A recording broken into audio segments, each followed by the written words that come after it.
Hey investors, welcome you again to the mutual fund talk. So finally आज budget पेश हो चुका है। आज के इस वीडियो के अंदर हम इसी बजट को डिटेल तरीके से एनालाइज करेंगे ताकि हम ये जान पाए कि इसका impact share market, bond market और गोल्ड मार्केट पे कैसा पड़ेगा। इससे पहले इकोनॉमिक सर्वे भी पब्लिश हो चुका है जिस पर भी हम एक वीडियो बना चुके हैं, उसका लिंक भी आपको डिस्क्रिप्शन में मिल जाएगा। इस वीडियो के बाद में उस सर्वे को भी जरूर से देखिए क्योंकि उससे भी आपको बहुत बड़ा कॉन्टेक्स्ट मिलेगा। नाउ अब इस बजट के ऊपर बात करते हैं तो सबसे पहले इस बजट का कॉन्टेक्स्ट सेट करते हैं। हमारे अकॉर्डिंग ये बजट नॉर्मल रहा है लेकिन थोड़ा सा स्मार्ट बजट इसको बोल सकते हैं। उसका रीजन ये है क्योंकि ऑलरेडी लास्ट के 2 बजट्स के अंदर अमृत काल का जो पीरियड है वो ऑलरेडी उसमें डिसाइड कर चुके थे, बस इस बजट के अंदर उसी को ही आगे कंटिन्यू किया गया है। जैसे कि अगर अपन बात करें तो इस बजट के अंदर भी सेम ग्रोथ के विजन्स को देखते हुए में 3 पार्ट पर फोकस किया गया है। सबसे पहला public infra, second social infra और तीसरा डिजिटल इंफ्रा। पब्लिक इंफ्रा में बात करें तो अगेन गवर्नमेंट का फोकस कैपेक्स को इंक्रीज करने ही, जिसके अंदर रोड, रेलवेज और कंस्ट्रक्शंस, फार्मा, हॉस्पिटल्स एक्सेट्रा पे काम करेंगे ताकि हमको एक अच्छी क्वालिटी ऑफ लाइफ मिल सके। इसके बाद में है डिजिटल इंफ्रा जिसके अंदर हर चीज के अंदर मेनली टेक्नोलॉजी को यूज करके उन चीजों को फास्ट किया जाएगा और इफेक्टिव बनाया जाएगा ताकि वो भी हमें ग्रोथ के अंदर अच्छा वैल्यू एडिशन कर पाए।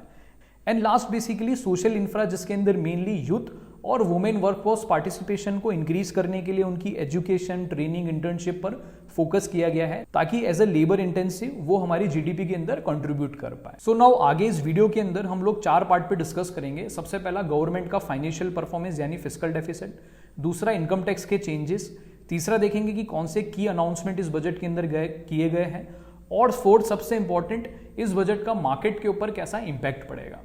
Let's begin the analysis. चलिए सबसे पहले गवर्नमेंट की फाइनेंशियल परफॉर्मेंस पर बात करते हैं। इस बार बजट में फिस्कल डेफिसिट को कम करने पर ज्यादा फोकस किया गया है, यानी रेवेन्यू माइनस एक्सपेंसेस का जो लॉस है उसका टारगेट अब 4.9% ऑफ जीडीपी रखा गया है। ये एक अच्छा मूव है। हमारा फिस्कल डेफिसिट वैसे दूसरी कंट्रीज से कम है, इसलिए हमारी इकोनॉमी की क्वालिटी एंड परफॉर्मेंस अभी वर्ल्ड लेवल पर अच्छी दिखाई दे रही है। लेकिन इस टारगेट को अचीव करना अगेन बहुत चैलेंजिंग है क्योंकि फिस्कल डेफिसिट को कम करने के लिए या तो गवर्नमेंट को अपने एक्सपेंसेस कम करने पड़ेंगे या फिर रेवेन्यू बढ़ाना पड़ेगा। फिलहाल एक्सपेंडिचर एज यूजुअली है 48.21 लाख करोड़ रखा गया है।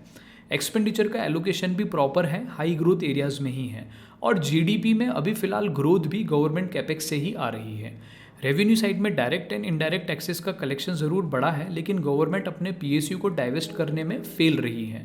मार्केट अभी भी अच्छा है और गवर्नमेंट चाहे तो यहाँ पे अपने पीएसयू के शेयर्स को कैपिटल मार्केट में सेल करके अपना टारगेट पूरा कर सकती है बजाय प्राइवेटाइजेशन करके।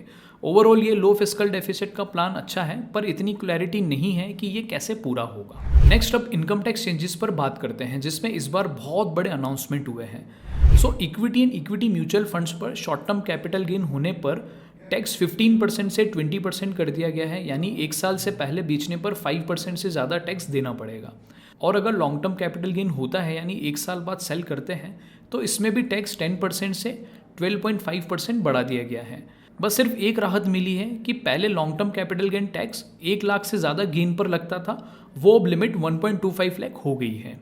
डेट फंड्स की बात करें तो अब 2 साल से पहले सेल करने पर शॉर्ट टर्म कैपिटल गेन लगेगा और इस पर टैक्स एज पर इनकम टैक्स स्लैब कैलकुलेट होगा, और लॉन्ग टर्म यानी 2 साल बाद बेचने पर 12.5% लगेगा। ये चेंजेस इन्वेस्टर्स के लिए इतने पॉजिटिव नहीं है और इंटेंशन ये है कि इन्वेस्टर लॉन्ग टर्म के लिए ज़्यादा इन्वेस्ट करें और ये हाई मार्केट पार्टिसिपेशन से गवर्नमेंट के लिए टैक्स रेवेन्यू इंक्रीज हो। इसके अलावा सबसे ज़्यादा बेनिफिट इस बार टैक्स पेयर को दिया गया है क्योंकि टैक्स स्लैब्स के अंदर चेंजेस किए गए हैं। जैसे 0 से 3 लाख पर 0 टैक्स है, 3 से 7 लाख पर 5%, 7 to 10 लाख पर 10%, 10 to 12 लाख पर 15%, 12 से 15 लाख पर 20% और 15 लाख से ज़्यादा इनकम पर 30% टैक्स लगेगा। स्क्रीन पर पहले वाली स्लैब के टैक्सेस और नए चेंजेस के बाद में जो बेनिफिट है वो देख सकते हैं। इसके अलावा सैलरीड एम्प्लॉइज़ के लिए न्यू टैक्स रिजीम में स्टैंडर्ड डिडक्शन भी 50,000 से इंक्रीज करके 75,000 किया गया है। ओवरऑल हमें ये लगता है कि गवर्नमेंट ने स्मार्टली एग्जिस्टिंग टैक्स पेयर्स को राहत देकर ज़्यादा लोगों को टैक्स स्लैब में लेकर कॉम्पनसेट करना चाहती है। ऐसा करने से सेविंग्स इंक्रीज होगी, कंजम्पशन इंक्रीज होगा, जिसका बेनिफिट कंट्री की ग्रोथ में दिखेगा और ज़्यादा सेविंग से इन्वेस्टमेंट भी राइज होगा। नेक्स्ट अब ये देखते हैं कि इसका इम्पैक्ट मार्केट्स पर कैसा पड़ेगा। Long term economic growth and strong financial management से मार्केट पर सेंटिमेंट्स पॉजिटिव ही रहेंगे, लेकिन टैक्सेशन चेंज होने पर शॉर्ट टर्म इम्पैक्ट हो सकता है और सबसे बड़ा रिस्क फैक्टर है global tensions and economic slowdown. Maybe we can see short-term corrections और sideways movement. Debt market technically positive हो सकता है क्योंकि लो फिस्कल डेफिसिट देश की क्रेडिट रेटिंग इंप्रूव करता है, लो बोरोइंग्स सप्लाई कम करेगी, उससे एग्जिस्टिंग बॉन्ड की डिमांड इंक्रीज होगी और ये बजट इन्फ्लेशन कंट्रोल कर पाता है तो इंटरेस्ट रेट कट होने के चांसेस बढ़ जाते हैं, इससे भी बॉन्ड मार्केट और पॉजिटिव होगा। Long term capital gain tax कम होने से भी ये डेट फंड्स के लिए पॉजिटिव है। Lastly gold and commodity market के लिए इसमें सबसे बड़ी पॉजिटिव न्यूज़ आई है क्योंकि गोल्ड, सिल्वर, प्लेटिनम सभी में के अंदर इंपोर्ट ड्यूटी कम की गई है, गोल्ड में 6% से डिक्रीज हुई है। सो एक रफ आइडिया है कि अगर लेट्स से 1 kg का गोल्ड बाय करते हैं तो उस पर ऑलमोस्ट 5.9 लाख रुपीस गोल्ड सस्ता होगा। वेल इसका सबसे ज्यादा बेनिफिट बुलियन मार्केट डीलर्स और ज्वेलरी मेकर्स को मिलेगा। लास्टली बजट के कुछ की अनाउंसमेंट्स देख लेते हैं। एग्रीकल्चर में 1.52 लाख करोड़ रुपीस का बजट अनाउंस किया गया है और फोकस किया गया है डाइवर्सिफाइड एग्रीकल्चर एंड रिसर्च पर, ताकि एग्री आउटपुट भी अच्छा हो और जो रूरल इकोनॉमी को स्ट्रांग बनाए। नेक्स्ट, इंडिया की लॉन्ग टर्म इकोनॉमिक ग्रोथ के लिए एजुकेशन एंड स्किल एम्प्लॉयमेंट बहुत ज़रूरी है, इसलिए 4 करोड़ यूथ के लिए employment and skill development benefit दिए गए हैं जिनकी अप्रॉक्स वैल्यू 2 लाख करोड़ से ज़्यादा होगी।